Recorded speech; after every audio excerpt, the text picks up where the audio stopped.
आपका चेहरा धुआं धुआं हो जाएगा। हाँ, इसलिए मैं आपसे कह रहा हूं अमिताभ अग्निहोत्री जी, इस देश में रहना होगा, हिंदुस्तान में रहना होगा तो वंदे मातरम कहना होगा। चाहे ये नारा हो या कोई नारा इस्लाम के फेवर में लिया जाए, बात तो बराबर है। इस देश में आप रहेंगे तो फिर वंदे मातरम ही क्यों कहेंगे? आप तो अल्लाह पाक परवरदिगार की भी इबादत कीजिए, आप चर्च में भी जाइए, आप गुरुद्वारे में भी जाइए, आप जैन और बौद्ध समाज में भी शामिल होइए। किसने रोका है? क्या दिक्कत है? जाते नहीं, दरबार साहब जाते हैं लोग। देखिए, इसमें मुझे 2-3 बातें पिछले 3 दिनों से चुभ रही थी, जिसके लिए जी राय साहब जी, जिसके लिए आज हम इस विषय को लेके आए। मायावती की चुप्पी हमको परेशान करती है। आप राष्ट्रीय नेता हैं, आपको बोलना चाहिए। बर्क के खिलाफ बोलना चाहिए था, उनसे कारण बताओ नोटिस जारी होना चाहिए था बर्क को, पार्टी की तरफ से। संसद ने अपना काम नहीं किया, मैं इसलिए संसद से भी नाखुश हूं। भारत की संसद की विशेषाधिकार समिति को कम से कम बर्क के केस को टेकअप करना चाहिए था। ये मसला कोई विश्व हिंदू परिषद के कार्यालय का नहीं है। ठीक है, ये समझिए, ये संसद की अवमानना का सवाल है, ये देश की अवमानना का सवाल है। और इसमें क्या गुनाह जो हमारे मित्र बहुत योग्य व्यक्ति हैं, समाजवादी पार्टी में जो कुछ योग्य लोग हैं, उनमें हमारे मित्र और उत्तर प्रदेश सपा के महासचिव सीपी राय साहब हैं।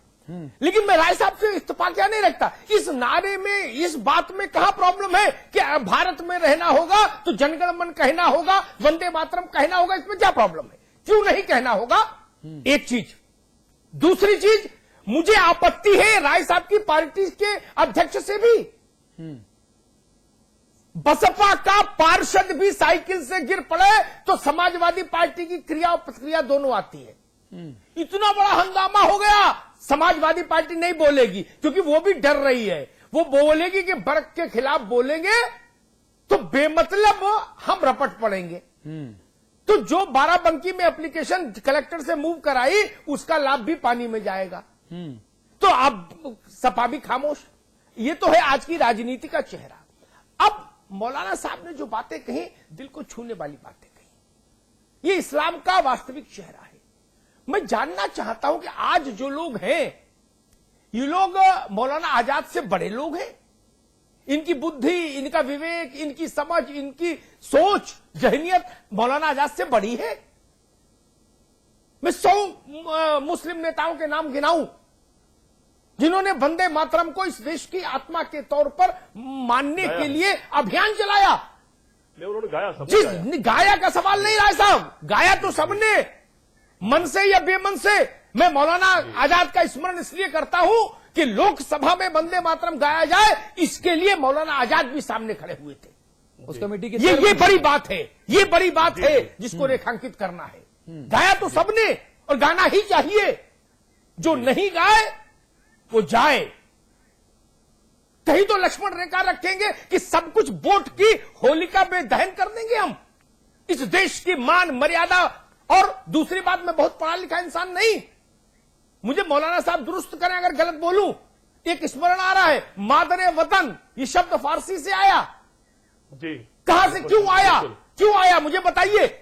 जो लोग ये कहते हैं कि हम इबादत नहीं करते किसी की, अरे अपनी मां जिसने 9 महीने कोख में रखा, उसके सामने तो झुकोगे ना मेरे दोस्त? ये नहीं झुकोगे। वहां भी शरीयत सामने रखोगे, वहां भी वेद का कोई श्लोक उद्धृत करोगे। कैसी अजब बात है। मां की महत्व को समझिए। शंकराचार्य की मां मरी थी, आदिशंकर की, सीपी राय साहब। भारत में सन्यासी को अग्नि देना वर्जित है, अग्नि छूना वर्जित है। शंकराचार्य ने उस मान्यता को ध्वस्त किया। कब?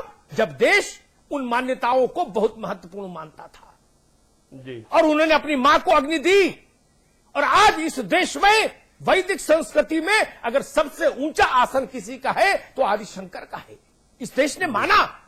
ये थोथे कर्मकांड क्या मतलब रखते हैं जो वर्क कह रहे हैं? कोई धर्म ऐसा हो सकता है जो अपनी मां की असम्मान के लिए आपको प्रेरित करे? बिल्कुल नहीं। और जो अपनी मां का सम्मान नहीं कर सकता, वो दुनिया में किसी का सम्मान नहीं कर सकता। मजहब बाद में आता है, मां पहले आती है। वो देश हो, वो घर हो, वो जन्म देने वाली बायोलॉजिकल मदर को। मौलाना साहब, अब ऐसे में बड़ा बिल्कुल, सवाल ये है, बिल्कुल। मौलाना साहब ऐसे में बड़ा सवाल ये है कि हर छोटे छोटे मुद्दों पर लड़कियों को जीन्स पहनना चाहिए, नहीं पहनना चाहिए, मोबाइल इस्तेमाल करो चाहे ना करो, यहां सोना चाहिए वहां नहीं सोना चाहिए, ये खाओ या ना खाओ, इन मुद्दों पर बेकार के फतवे जारी करने वाले वो तथाकथित स्वयंभू विद्वान, इस्लाम के बहुत बड़े झंडा बरदार, अब इस मुद्दे पर क्या कुछ बोलेंगे? इस मुद्दे पर कोई फतवा जारी क्यों नहीं हुआ कि आपने मादरे वतन के साथ अच्छा नहीं किया? गद्दारी जितना शब्द इस्तेमाल लोग कर रहे हैं, आप अपमान नहीं कर सकते इस देश का। उनके खिलाफ कोई फतवा नहीं। इस मौके के ऊपर कोई नहीं बोलेगा। इस मौके के ऊपर मैं खुला चैलेंज करता हूं कि कोई फतवा नहीं आएगा, किसी मदरसे का कोई आलिम नहीं बोलेगा। और मैं ये समझता हूं कि ये मुल्क का अपमान हुआ है। और माँ जिसने आपको जन्म दिया है उसके पैरों के नीचे जन्नत होती है। हाँ। जन्नत कहाँ है? ये माँ के पैर के नीचे है जन्नत। और ये मादरे वतन है, हमारी हिंदुस्तान की मिट्टी जहाँ के ऊपर हम पैदा हुए हैं, ये हमारी मादरे वतन है। लिहाजा अगर से खड़े होके तो सवाल ये है कि अगर से शफीकुर रहमान बर्क साहब से बड़ा कोई ओहदे में आ जाए तो क्या वो कुर्सी से उसकी ताजीम के लिए नहीं खड़े होंगे? आप कुर्सी पर खड़े हुए, अपने ड्राइंग रूम में बैठे हुए, मैं मिलने के लिए पहुंच गया तो आप कुर्सी छोड़ के खड़े होंगे? नहीं खड़े होंगे। तो जब आप एक मामूली आदमी को सम्मान दे रहे हैं तो हम मादरे वतन को सम्मान नहीं दे सकते? उसके लिए 2 मिनट नहीं खड़े हो सकते हैं? ठीक बात, व्हाट इज दिस? ठीक बात है, ये क्या है? ठीक बात है। और एक बात कहूं मौलाना साहब, जी जो लोग 5 वक्त की नमाज पढ़ के हठधर्मिता करते हैं वो पैगंबर साहब का भी अपमान करते हैं। कुरान पढ़िए तो मन भर आए, कैसी अच्छी अच्छी बातें कही गई उसमें। ये लोगों ने कुरान को भी कलंकित कर दिया। और मैं बर्क साहब से कहूंगा, जितना बसपा बर्क साहब ने नहीं देखी होगी, मुझे उनका पॉलिटिकल करियर बहुत ज्यादा याद नहीं कि कहां रहे हैं, कब रहे हैं, राय साहब को ज्यादा मालूम होगा, लेकिन मैं कम से कम 2 दशक से बसपा को बहुत नजदीक से जान रहा हूं, व्यक्तिगत तौर पर कांशीराम जी को और मायावती जी को। कोई ऐसा बसपा में हुआ नहीं और ना होगा जो चरणों में नहीं बैठा हो मायावती के। तब शरीयत कहां है? बिल्कुल, तब शरीयत कहां है? मुझे बता दीजिए, मैं उदाहरण गिना दूंगा, इस देश के बड़े बड़े नेताओं के चेहरों पर नकाब हटा दूंगा।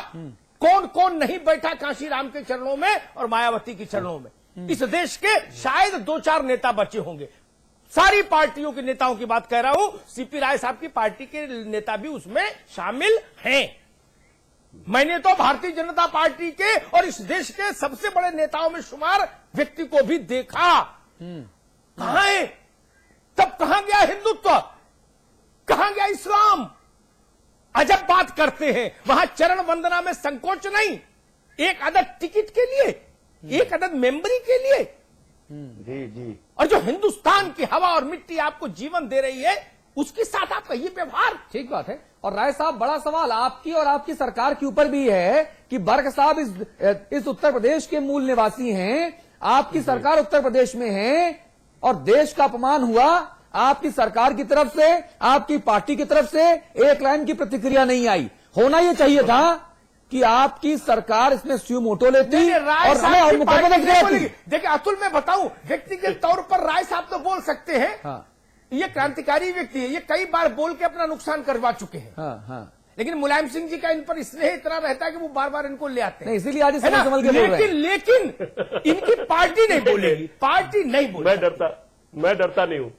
मैं दिल की बात करता हूं और सत्य बोलता हूं। नहीं, इसीलिए मैं बोल रहा हूं ना कि ना आप डरते नहीं हैं, आप डरते नहीं हैं, लेकिन संभल के आजकल चलना जरूर सीख गए। नहीं, बिल्कुल नहीं। ऐसी बात नहीं अमिताभ जी। हाँ। मैं एक बात कहता हूं, देश का सवाल दलों का नहीं बल्कि दिलों का सवाल होता है। हाँ। और जहां दिल का सवाल होता है वहां सिर्फ सच्चाई निकलती है। हाँ।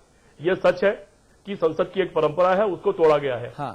यह सच है कि संसद की विशेषाधिकार समिति को इस मामले का कॉग्निजेंस लेना चाहिए और उस पर कार्रवाई करनी चाहिए। मुझे बताइए, एक आम नागरिक को, भारत देश के एक आम नागरिक को शफीकुर रहमान बर्क के खिलाफ मुकदमा क्यों नहीं लिखाना चाहिए? लिखाना क्या ये भारत देश का अपमान नहीं है? नहीं, ये लिखाना चाहिए, लेकिन एक बहस का एक कहां गए वो लोग? नहीं, कहां गए वो लोग जो बात बात में पीआईएल करते थे? लखनऊ की एक मोहतरमा जो बात बात में पीआईएल करने के लिए जानी जाती हैं। हो सकता तैयारी कर रही है अपने बच्चों को 10 साल 12 साल के बच्चों को पीआईएल से डालना सिखा दिया उन्होंने। कहां गई वो मोहतरमा? इतने बड़े मुद्दे पर पीआईएल नहीं डाली गई, क्यों नहीं डाली गई भाई? हो सकता तैयारी कर रही हो। आपने टीवी तो आज लिया है, पहला टीवी चैनल है जिसने उसको मुद्दा बनाया है। अब लोग सुनेंगे तो इसकी तैयारी करेंगे, इसके आगे रिएक्शंस आएंगे। आपको बधाई इसके लिए, इतने बड़े मुद्दे को उठाने के लिए, बहुत धन्यवाद। और देश के इतने बड़े सवाल को उठाने के लिए अमिताभ आप सबको बहुत बधाई कि आपने अकेले इस पर विचार किया। ना विचार आपकी सरकार को करना चाहिए था भाई साहब। इसमें सरकार की तरफ से सुयो मोटो लिया जाना चाहिए था। इसमें सरकार की तरफ से कार्रवाई होनी चाहिए थी। इसमें सरकार की तरफ से खुद एफआईआर लॉन्च होनी चाहिए थी। ये संसद की प्रॉपर्टी है। संसद में किए गए कृत्य के ऊपर बाहर का कोई दूसरी संस्था उस पर एफआईआर लॉन्च नहीं कर सकती। उसका कॉग्निजेंस केवल संसद ले सकती है, उसकी तदधिकार समिति ले सकती है। राय साहब, इस बात से और इस व्यवस्था की मुझे जानकारी है और मैं सहमत भी हूं। देखिए, बात जो कहने की है ना, ये तो अब्दुल ने कह दिया कि मैं चलो एफआईआर, मैं एफआईआर की बात नहीं करता। मैं कहता हूं कम से कम मुलायम सिंह जी को एक निंदा तो करनी चाहिए थी। ठीक बात है। वर्क के उसकी हम उतने से संतुष्ट थे। और अपमान है, अपमान कहीं भी हो, अगर आपने हमारी भारत मां का अपमान संसद के भीतर किया, संसद की चौहद्दी के भीतर या सड़क पर किया, गुनाह गुनाह है। और संसद के भीतर गुनाह करना इस तरह का ये तो और बड़ा अपराध है। लोकतंत्र का सबसे बड़ा मंदिर, लोकतंत्र की सबसे ऊंची पंचायत, वहीं पर ही आप लोकतंत्र का चीरहरण करके जा रहे हैं बाहर। अग्रवाल साहब, इस देश के लोगों ने इस भारत मां का, इस भारत का अपमान कभी बर्दाश्त नहीं किया है। हाँ। न आजादी से पहले किया था, उसके लिए लाखों कुर्बानियां दे दी, और न आजादी के बाद किया है। हाँ। और मैं विश्वास दिलाता हूं, ठीक है घटनाएं घटेंगी, लेकिन विश्वास दिलाता हूं कि इस भारत के रहने वाला एक एक नौजवान, एक एक बच्चा अपनी मां की इज्जत करता है, और इसका अपमान करने की किसी की हैसियत नहीं है। और कोई अपमान बर्दाश्त भी नहीं करेगा। और कितनी बेशर्मी से ना कितनी बेशर्मी से ये शेर बांच रहे हैं। अभी समझा नहीं है बर्क को तुमने, है कौम का हामी, वफादार वतन भी। गजब बात आप कह रहे हैं। ये वफादारी है वतन के साथ। अनाड़ी है अमिताभ जी, समझ मैं मानता हूं हिंदुस्तान की सरजमीन, हिंदुस्तान की मां इतनी छोटी नहीं कि कोई शफीकुर रहमान वर्क उसके आंचल को गंदला कर जाए। किसी की इतनी हैसियत नहीं कि हमारी मां को गंदा कर जाए। वर्क ने अब अपने चरित्र को उजागर कर दिया, और ये किसी के वफादार नहीं। वर्क की प्रजाति, मैं नाम में नहीं पढ़ रहा वर्क के, वर्क प्रजाति के जितने भी लोग हैं इस धरती पर, वो लोग अपने को, अपने मजहब को कलंकित करते हैं। ये वर्क साहब, ये किसी के नहीं हो सकते, मजहब के भी नहीं हो सकते। पूछिए क्यों, बताऊं। 4 बार मेंबर पार्लियामेंट लोकसभा रहे हैं वर्क। हर साल 17 अवसान होता है तो वंदे मातरम गाया जाता है, ये खड़े होते हैं। इस बार ही समझ में आया कि बंकिम चंद्र चटर्जी का लिखा हुआ वंदे मातरम है। ये वर्क साहब है, ये किसी के नहीं होंगे। ये हिंदुस्तान की जनता को समझना होगा। और सबसे ज्यादा पीड़ादायक बात, मेरे लिए वर्क पीड़ा का विषय नहीं है। ईसा ने कहा जब उनको सलीब पर टांगा गया कि हे प्रभु, इनको माफ करना ही नहीं जानते, ये क्या कर रहे हैं। ये वर्क उसी प्रजाति के लोग हैं, इनसे क्या कहना सुनना। मेरा दुख है कि जिस ढंग से आवाज उठनी चाहिए थी उस ढंग से आवाज नहीं उठी।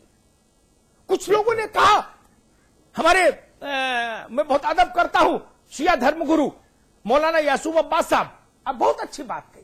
फिरंगी महली साहब को मैंने सुना, अच्छी बात कही, लेकिन राजनीतिक जमात से जो बात आनी चाहिए थी वो नहीं आई।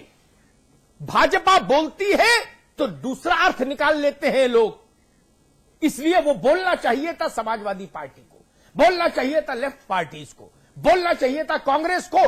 सबने मुंह में फेविकोल लगा लिया, सबने मुंह में फेविकोल लगा लिया। अजब हाल है भाई, ऐसे बच बच की राजनीति करिएगा, मां को नीलाम होता देख लीजिएगा और 4 वोट की खातिर चुप हो जाइएगा, और फिर कहिएगा कि हम लोहिया के वंशज हैं, फिर कहिएगा हम अंबेडकर के वंश के हैं, कुल और गोत्र के हैं। अरे जाके पढ़िए अंबेडकर को, पढ़िए ज्योतिबा फुले को, पढ़िए नारायण गुरु को, देखिए तो वो कौन थे।